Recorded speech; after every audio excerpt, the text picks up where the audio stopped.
All of his co-workers were gone. What could it mean? Stanley decided to go to the meeting room. Perhaps he had simply missed a memo.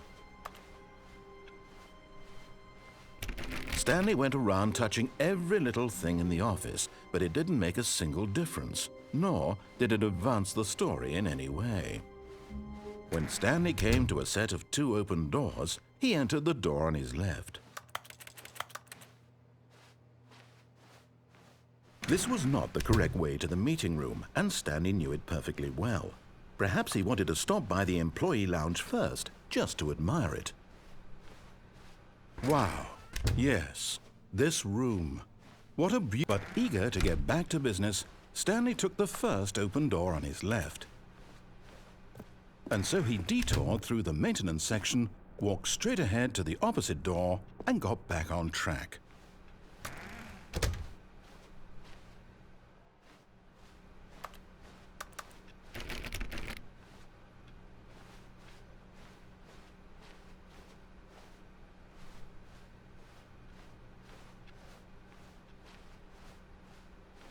Yet there was not a single person here either.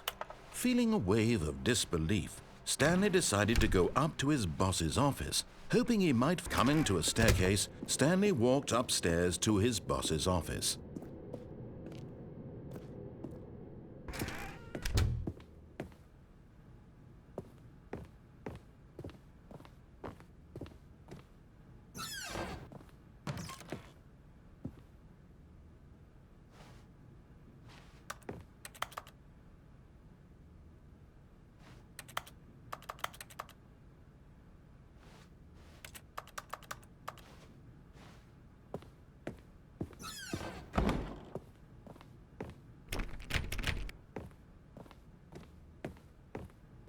Stepping into his manager's office, Stanley was once again stunned to discover not an indication of any human life.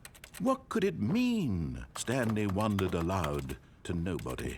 He began wildly tearing through papers on the boss's desk, pulling books off the shelf, looking behind paintings, desperate for clues to his situation.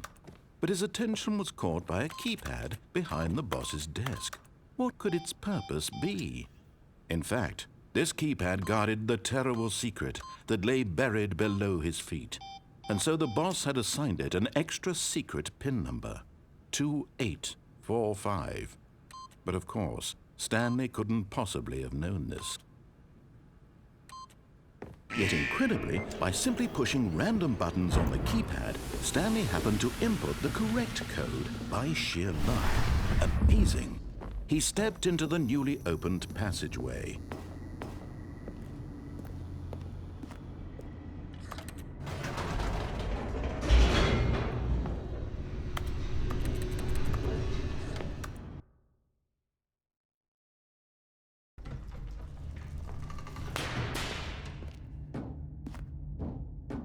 Stanley walked straight ahead through the large door that read Mind Control Facility. Although this passageway had the word escape written on it, the truth was that at the end of this hall, Stanley would meet his violent death. The door behind him was not shut.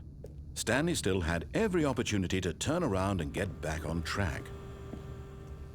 At this point, Stanley was making a conscious, concerted effort to walk forward and willingly confront his death.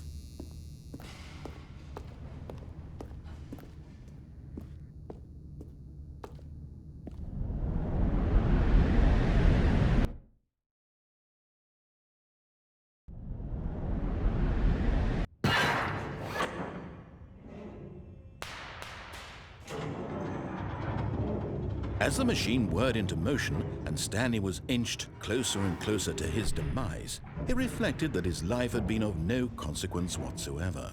Stanley can't see the bigger picture. He doesn't know the real story, trapped forever in his narrow vision of what this world is. Perhaps his death was of no great loss, like plucking the eyeballs from a blind man. And so he resigned and willingly accepted this violent end to his brief and shallow life. Farewell, Stanley.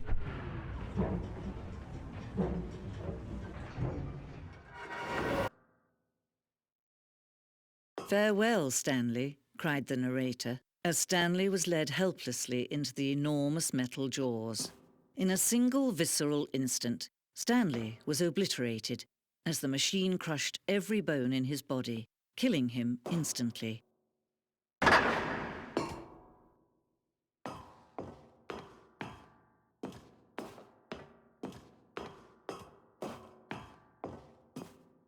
And yet it would be just a few minutes before Stanley would restart the game, back in his office, as alive as ever. What exactly did the narrator think he was going to accomplish? When every path you can walk has been created for you long in advance, death becomes meaningless, making life the same. Do you see now?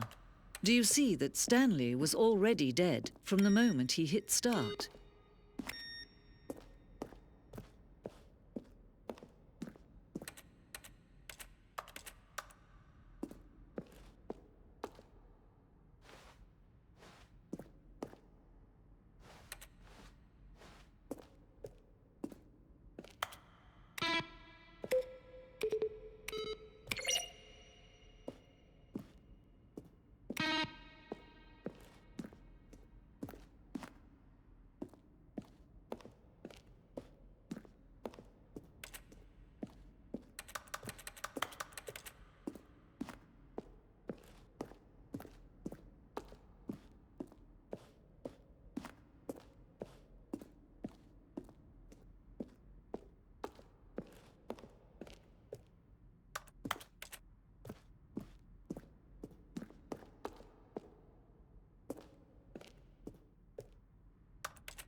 Stanley pushed the big red button.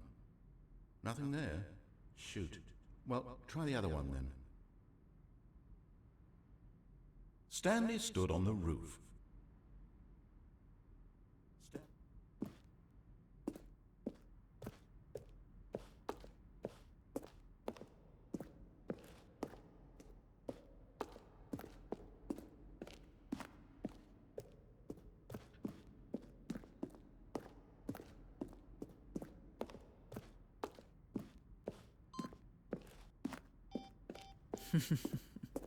Oh, look at these two. How they wish to destroy one another.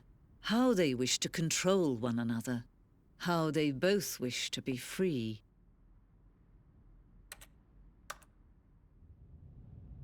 Can you see? Can you see how much they need one another? No, perhaps not. Sometimes these things cannot be seen. But listen to me. You can still save these two. You can stop the program before they both fail. Turn off your PlayStation. There's no other way to beat this game. As long as you move forward, you'll be walking someone else's path. Stop now and it'll be your only true choice. Whatever you do, choose it. Don't let time choose for you. Don't let...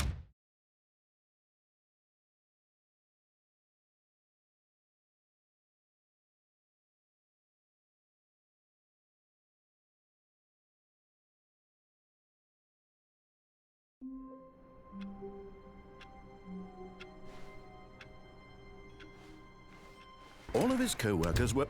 Wait, no. This isn't the right office, is it? Is this Stanley's office?